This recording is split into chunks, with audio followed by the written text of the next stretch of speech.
Denise Charyesta dikenal sebagai publik figur yang kerap cari ribut dengan para artis. Baru-baru ini, wanita yang dikenal cadel itu menyenggol putri Haji Faisal, yakni Fuji. Rupanya, aksi Denise yang menyenggol Fuji ini disadari oleh Lucinta Luna. Hingga akhirnya, Lucinta Luna menasihati Denise yang masih sering cari ribut dengan artis-artis. Hal itu diucapkan Lucinta Luna saat hadir di kanal YouTube milik Denise Charyesta. "Lu sama si Fuji, lu ngapain tiba-tiba ngata-ngatain Fuji?"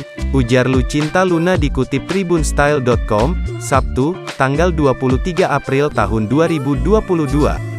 Denise pun membela diri. Menurutnya ia tak pernah meledek Fuji.